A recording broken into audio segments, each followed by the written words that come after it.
ገለ ካብቲ ኣብ ዩቲዩብ ንዕዘቦ ዘለና ስነጥባውያን ሃገርና ብወነንቲ ናይ ዩቲዩብ ቻነላት ተወፂዕና ክብሉ ንሰምዕና በቲ ሓደ ወገን እውን ንሕና ከምዚ ዩቲዩብ ቻነል ዘለና እውን ስነጥባውያን ወፂዖምና ወይ ዓሚፆምና ክንብል ንርኢ ኣለና ማለት እዩ። ስለዚ ኣብ ኩሉ ወገን ምውቃስ ኣሎ። ስለዚ ብከምዚ ኢና ክንዕልሎም ማለት ከመይ የጋጥም እንታይ በትናህና ተወኪልና ግን ሓፈሻው ከዓ ርእይቶ ክንህብ ኢና ማለት እዩ። ሕጂ ኣብኡ እንታይ ዝብል ነይሩ ንስኹም ከሲብኩምሉ እንዲኹም ነቲ ቪድዮ ማለት እዩ ዝብል ነይሩ። ሕጂ እንታይ እዩ ኣብ ቢዝነስ ግን ኩሉ ግዜ ክትከስብ ኢልካ ኢኻ ትጀምሮ። ሽዑ ንኣብነት ሓደ ሰብ ከዓኒ እንድሕር ደኣኒ ንብረት ሸይጡልካ እሞ እታ ንብረት ንሕና ንስኻ ብዕፅፍታት ከሲብካ እንድሕር ደኣ ሸጥካያ ስለምንታይ ከምኡ ሸጥካያ ይብለካኒ ወይ ካብቲ ዝረብሕካያ እውን ክማቐል ኢሉ ማለሰ ኣይማቐለንስ ኣይብለካኒ ኦልሬዲ ተፈራሪሙ ስለ ዝሸጠልካ ማለት እዩ። ስለዚ ወይ ከዓኒ እታ ንብረተይ ሸጥኩልካስ ኣብያ ኣላ እውን ኣይብለካኒ። ካብ ርእቶታት እውን እንታይ ነይሩ ናቱ እንድዩ ኣብ ዝኾነ ዩቲዩብ ቻነል ይዘርግሐ ሳሉ እንድኹም ሳብስክራይበራት ወሲኩም ዝብል ከዓ ነይሩ ማለት እዩ።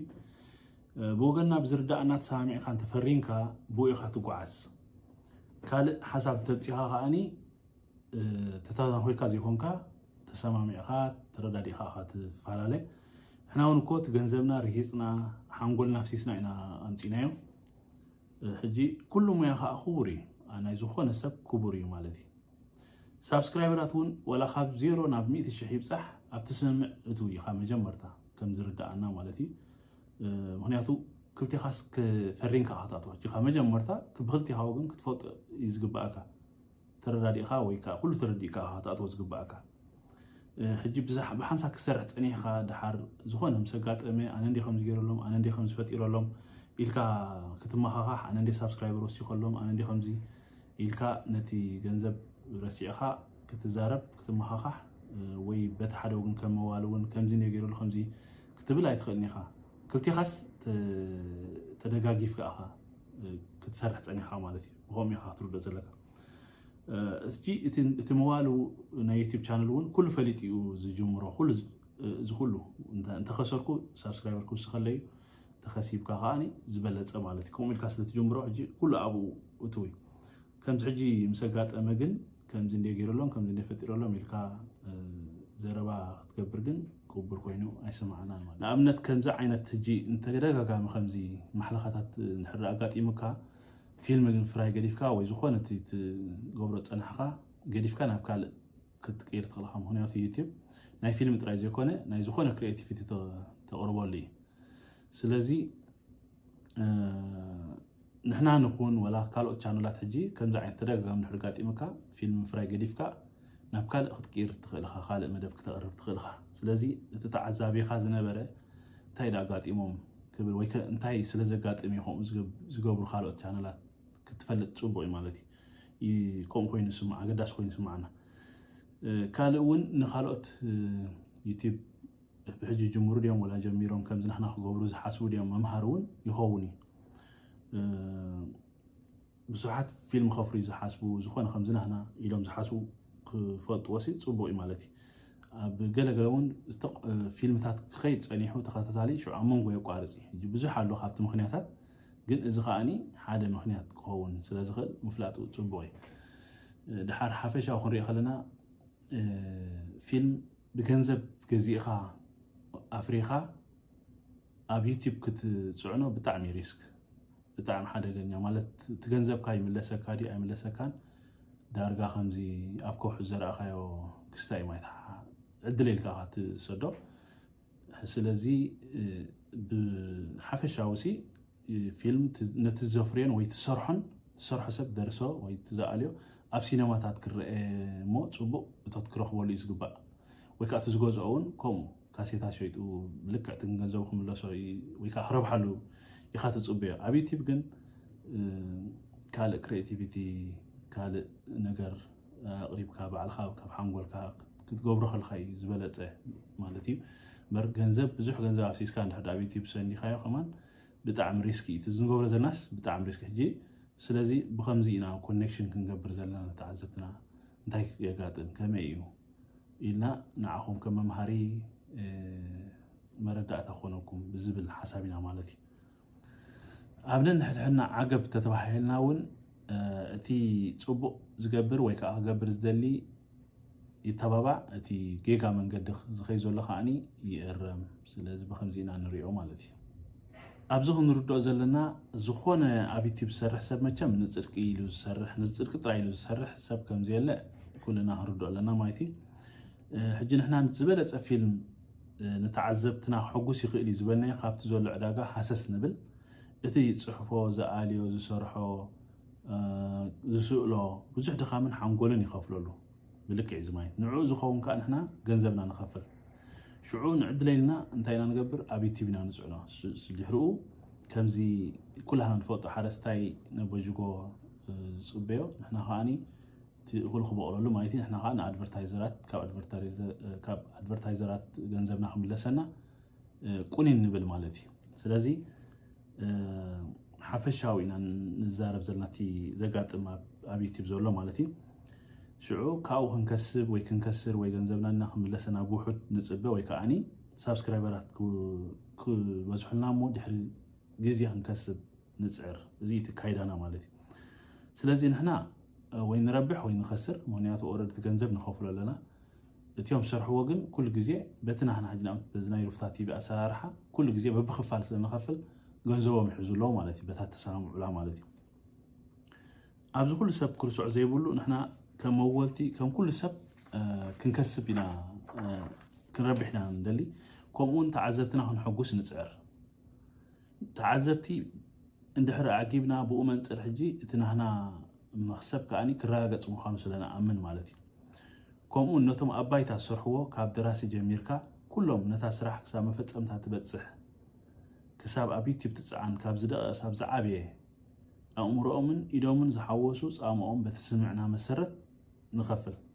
ሕጂ ከይናሃስዮም ከዓኒ ብዝከኣለና ንጥንቀቕ ስለዚ ሓፈሻዊ ከምቲ ዓንቶም ዝበልኮ ገንዘብ ተውፃሉ ፊልም ከቢድ እዩ ማለት እዩ ከምቲ ዝበልኮ ኣብ ሲነማታት ኣብ ካልእ ክተሪኦ እዩ ዝበለፀ እንድሕር ደኣኒ ገንዘብ ከፊልካ ኣሽሓት ከፊልካ ኣብ ዩቲብ እንድሕር ፅዒንካዮ ግን እሞ እንድሕር ደኣኒ ፅቡቅ ዘይከይድልካ ከሲርካ ኣለካ ማለት እዩ ስለዚ እቲ ካይዳ ናይ ዩቲብ ብጣዕሚ ከቢድ እዩ ማለት እዩ ከምዚ ርግፅ ገንዘብ ትኸስብ ጥራይ ሳይኮንካን ማለት እዩ ዝኾነ ፊልም ይኹን ካልእ ወይ ካልእ ተኸታታሊ ኣብ ዩቲብ ዝቐርብ መደብ እቲ መጀመርታ ዝሪኣ ዝነበረ ሰብን ድሕሪኡ ኣብ ዝቕፅል ክፋላት ዝሪኣን ከም ሓፈሻዊ ሕጊ ዩቲብ ብፍላይ ፅብቕቲ እንተኮይና ሕጂ ብጣዕሚ እንዳወሰኸ እዩ ዝኸይድ ኩሉ ሰብ በቀጣሚ ኣብ ዩቲብ ዝረኸባ ብፅቡቅ ክሪኣ እንተጀሚሩ ከምኡውን ኣብ ዩቲብ ብተደጋጋሚ ክደልያ እንድሕር ደኣኒ ጀሚሩ እሞ ብስሩዕ ሰሙናዊ ወይ ኣብ ፍሉጥ መዓልትን ሰዓትን ቀፃሊ ብዘይምቁራፅ ትቐርብ ትፍኖ እንድሕር ደኣ ኮይና ወላ እቶም ትካል ዩቲብ ወይ ከዓ ጎጉል ንብዙሓት ንኽሪእዋ ኣብቲ ቅድሚት ናይ ሞባይሎም እዮም ወይ ቴሌቭዥኖም ወይ ላፕቶፖም ወይ ዝኾነ እቲ ዝጥቀምሉ ኣይፓድ ንክመፆም እዮም እሶም ዝሕግዙኻ ስለዚ ነዊሕ ክፋላት ክትቅፅል ኢኻ ዝበለፀ ሕጂ ከም መዋለ መጠን ማለት እዩ ንዓና ኣብዚ ሕጂ ኣብቲ 10 ክፋል ወይ 20 ክፋል ወላ እንተኸሰርካ ኣብቲ ዝቕፅል ክፋላት ክትከስበላ ትጅምር ማለት እዩ ሕጂ ኣብዚ ክንርድኦ ዘለና ክሳብ ክንደይ ክፋል ሕጂ ንሕና ነዊሕ ክፋላት ምዃኑ ኣሚንካ መጀመርታ ትጅምሮ ሕጂ እዚ እንታይ ኣብቲ መጀመርታ ከምዝበልና ትኸስር ኢኻ ድሓር ግን ወይ ሳብስክራይበር ውስኸልካ ወይ ከዓ ኣብቲ ዳሕራይ ኣብ 20 ክፋል ኣብ ገለ ብዝበፅሐት እውን ክትከስበላ ትጅምር ኢልካ ስለትሓስብ ወይ 30 ክፋል ክትከስበላ ኢልካ ትሓስብ ማለት እዩ ሕጂ ሓፈሻዊ ዝያዳ ሰብ ክመሃረሉ ብዛዕባ ዩቲብ ከዓ ኩልና ብዕንቆት ክንፈልጦ ይግባእ ናይ ኩልና እዚ ግቡእ ማለት እዩ መብዛሕትና ዓሚቕ ኣፍልጦ ስለዘይብልና ብግምት ስለንዛረብ ብዙሕ ኢና ንጋገሕ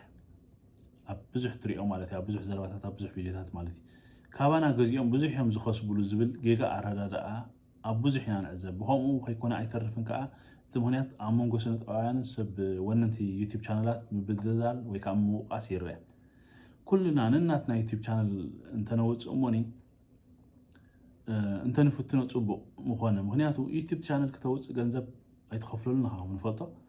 كلنا خا تي أوزول لتعري كندي حنقول تفسسل تدفعلو كندي جزي هذا تدفعلو كندي جنزب تفسسلو أمود أده خندتي زدخن كارلو ويكا جنزب تفسس كارلو تروح بولدو مرأنا يو كفليت ما أصل عل تخفل انت جيت كا يوتيوب channel كا يعبي أب كندي فيوز كندي تخفل كاب يوتيوب channel ناب يوتيوب channel مالت أمونغو استفل على يوتيوب channelات أبا كفلا بزح في اللي كم زلوا حنت يوتيوب channel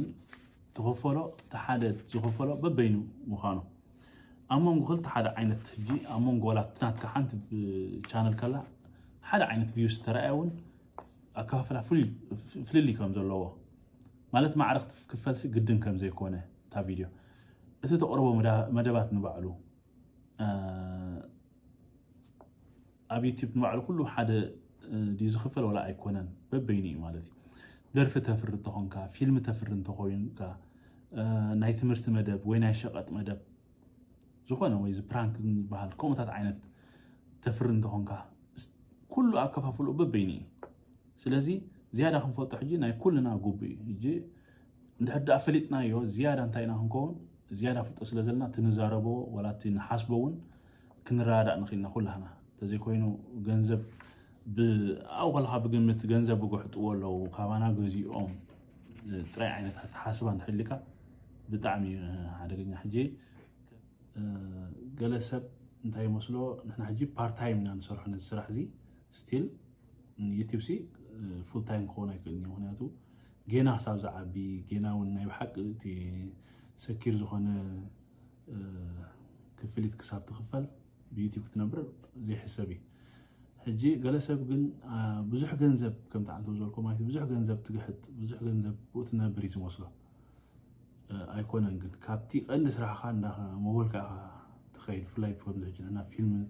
قلنت تفرن توي كاتمول تونكا أبي تبتسأل تونكا كابت قند سرعة جنزب ندا كفل كأخا تعبيه مايت تي جنزب تي يوتيوب سبسكرايبر كعبير كا وصوب زخنا فيلم أفريقيا جنزب ون كتركب زيادة خابت سبسكرايبر سعبي ده حركة تركب مالتي هنياتو أبتز سرحة أبوزح أوفيسات لنا أنا فيلم سرحة الله نتي أوفيس كات سبالو مالتي نبرت هاللو نتي جزاحت كاريها نتي نبرت نقول نتسوون كفر لك بزح نجار مالتي كلها هم فوتو كاباي جميركا جزيخات تف هنقولك بزح نجار بال تقبرت كباكا أبزون بزح تقبر جينا زو كل سب كخفل يزقبو نايت جزيون نايت هنقولون مالتي حجي بلعلة تربع 14 شاسي بزح جنزبي هاتو تزلك أنا زي كله خشفن مالتي كم حق مالتي كلها فوتو كل سب نحر زي يسرحون كا ويكأن نحر أنا تجزي خانة تحمل كذي تخفركون كا نبريت ونها جيبوهم إنا الرئاسة لنا كلنا بذكرت أمي نقول لهم سنة الصرح سنة أويان تعمي نمسكنا أبزي كابزن لعله برتعناون تسفانا وسن يقولون